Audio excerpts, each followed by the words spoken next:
Catatan masa lalu pimpinan KPK sering dijadikan celah untuk menyerang KPK. Berikut ini kami tampilkan grafik kasus yang dijadikan celah untuk menyerang KPK. Wakil Ketua KPK Bambang Wijoyanto dijadikan tersangka dalam kasus sengketa Pilkada Kota Waringin Barat, Kalimantan Tengah.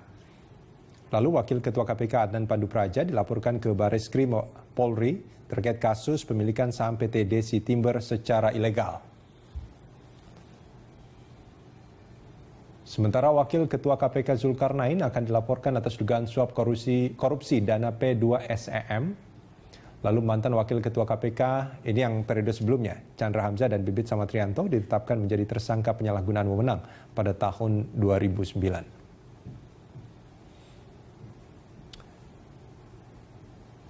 Ya, kalau Chandra Hamzah dan Bibit Samad itu pas pada saat dia bertugas ya. Tapi untuk pimpinan KPK yang lainnya ini kan sebetulnya menjadi satu kejanggalan. Nah, menurut ini sudah ada Ibu Dwi Ria Latifah dari PD Perjuangan Komisi 3. Mbak Ria, ini kalau kita bicara soal pimpinan KPK, apakah menurut Anda memang pimpinan KPK itu harus tanpa celah? Tidak ada manusia yang sempurna di dunia ini.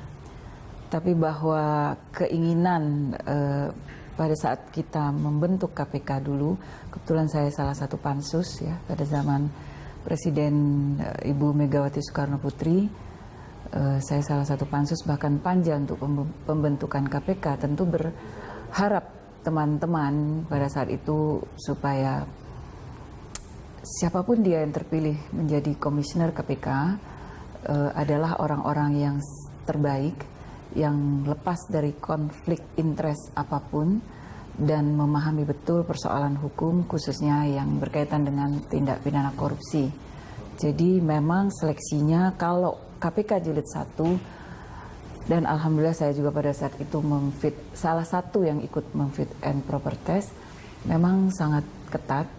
Kemudian perdebatan juga sangat sengit supaya jangan di DPR.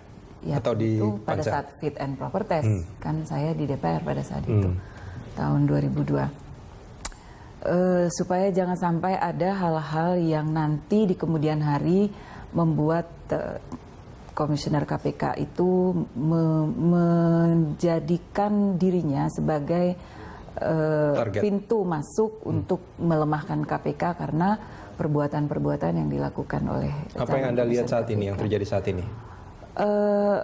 Saya kebetulan kan sesudah 2004 menjadi rakyat, melihat perkembangan KPK dari jauh. Kalau pada jilid 1 saya merasa optimis pada saat itu, karena banyak hal yang tentu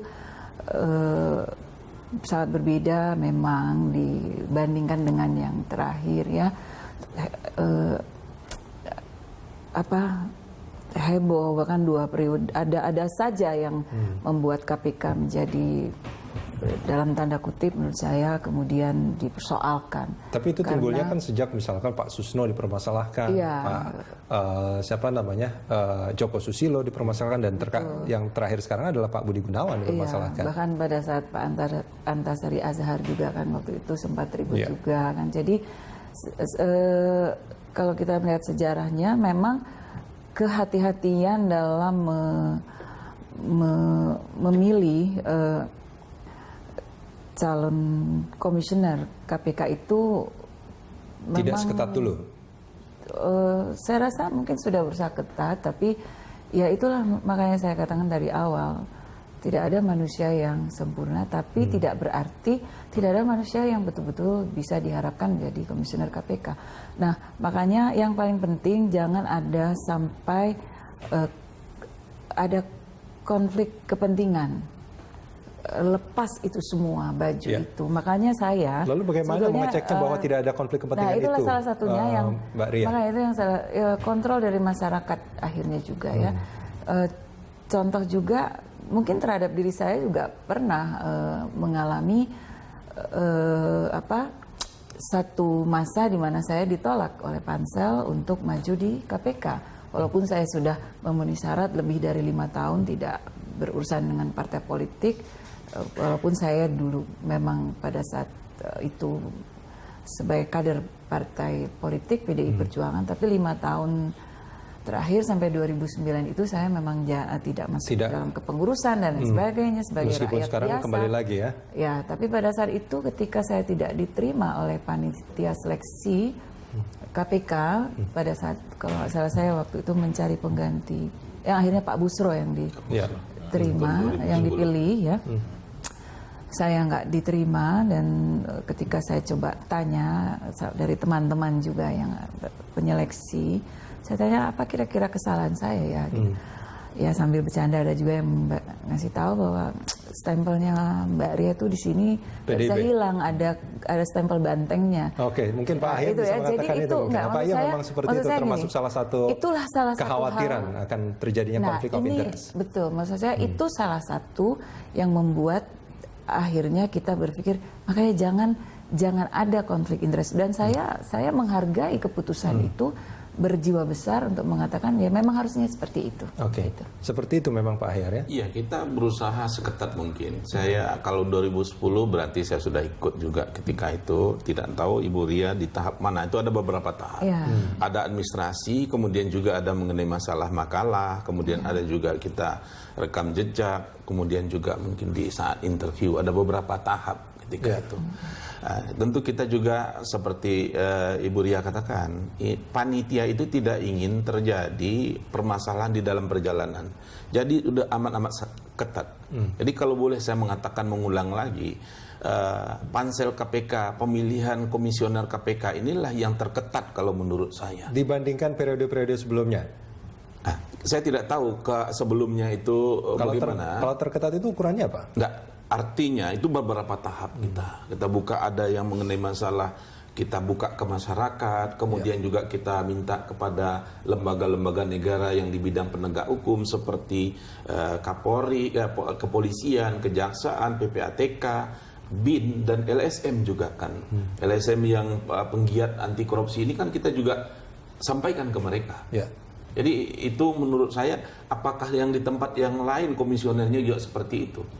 Kalau sepengetahuan saya ini yang paling tidak kalah lah kalau tidak dikatakan inilah yang terketat. Ini sayangnya Pak Ahyar itu tidak menanyakan ke Aliansi Masyarakat Jawa Timur, Pak.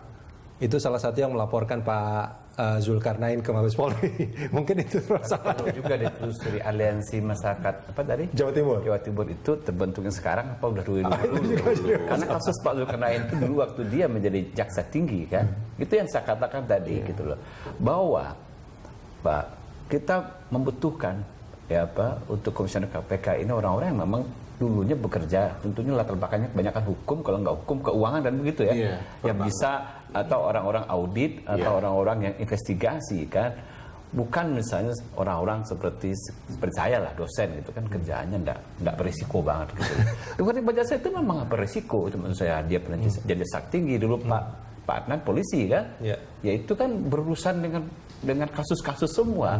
Jadi itu kalau dicari-cari memang bisa gitu. Jadi pertanyaan saya tadi ya, supaya kita juga melihat kejernihan ini kan ya, ada sekarang usaha seperti itu mendelegitimasi pekerjaan pansel. Orang bertanya kan, ini dulu pansel ngapain aja nih, kok bisa orang tercela? Oke.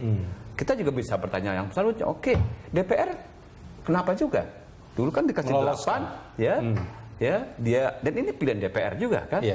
Nah kalau kita mau fair-fair juga sekarang misalnya kan ya, saya juga mengatakan dulu kalau ada 8 dan setelah itu hak privilege ada di DPR untuk memilih 4, permainan politik bisa terjadi di situ. Jadi ada orang yang sowan ke anggota DPR yang tadinya, makanya saya bisa mengerti dulu pansel mencoba untuk mencegah itu katanya gitu kan, memperlihatkan masyarakat.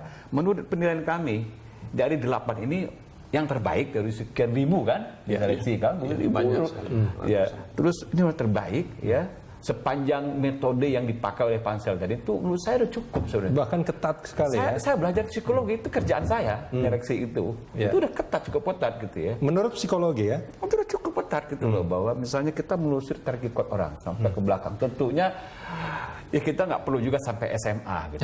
SMA itu banyak nakal-nakal kita, curi mangga lah, macam-macam, itu enggak lah gitu. Sampai kayaknya SMA itu pengalaman pribadi bisa seperti itu kan ya. Tapi kan yang proporsional kan. Dan itu sudah dilakukan pansel saya lihat. Waktu saya tanya ke Pak Ahyar kan, Udah, BIN juga dilibatkan, polisi dilibatkan, kejaksaan PPATK. dilibatkan, PPATK. Bahkan Apa publik lagi? ya? Bahkan publik, LSM, dan diumumkan juga di koran gitu kan ya. Jadi kurang apa lagi gitu. Saya nggak tahu lagi nih metode seleksi apa lagi yang bisa menelusuri track record orang itu ya. Artinya agak aneh juga kalau misalkan Itu, terus betul. timbul Dan kasus misalnya pansel KPK ya tentunya berdasarkan skor total. Orang kan tidak ada yang sempurna. Mungkin ini kompetensi bagus, mungkin integritas kurang sedikit. Terus tapi track record oke. Kan ada hal-hal yang pansel sudah ada batasnya kan. Kalau yang ini tidak boleh. Ini sama sekali kan gitu Bang ya. Tidak boleh itu. Kalau udah tercela sedikit ada kasus pasti coret kan. Ini kan relatif sebenarnya dalam tanda kutip relatif bersih. Itu udah dibikin peringkatnya. Ya, tapi menurut saya ada peluang memang di situ politisasi. Misalnya bahwa ini 8 ya. Nanti 4 yang terpilih. Nah, ini kan bersaing merebut perhatian DPR kan, anggota DPR. Nah, kalau misalnya ada yang mulai lobby-lobby gitu kan ya, terbuka peluang di situ. atau sengaja DPR mungkin menempatkan orang yang mungkin dianggap mungkin dalam tanda kutip ya. Faktanya kemarin kalau pansel mau membela diri bisa juga sekarang.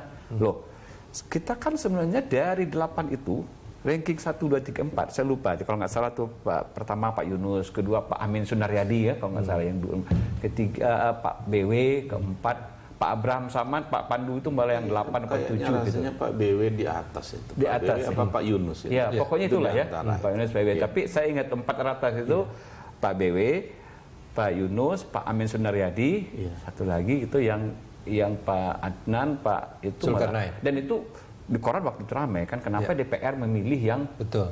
bukan yang ranking-ranking atas. Itu terus mulai Jangan-jangan memang sengaja mulai ada yang kita- menganalisis. Wah, DPR Mungkin ada tersinggung. lagi yang perlu mengenai masalah seleksi. Kalau Pak BW ini ketika tahun 2010 2 besar juga dengan Pak Busroh. Oh. Jadi artinya sudah 2 kali pansel dengan pansel yang berbeda. Kebetulan saya 2 kali ikut di situ juga. Yang lain itu banyak berbeda. Jadi 2 kali pansel dan 2 kali juga ke DPR. Dan 2 kali lolos. Sudah 2 kali 2010 dan 2011. 2010 masuk 2 besar karena pergantian Pak Antasari kan satu yang dibutuhkan. DPR pilih Pak Busro. Jadi itu kan sudah seleksi lagi.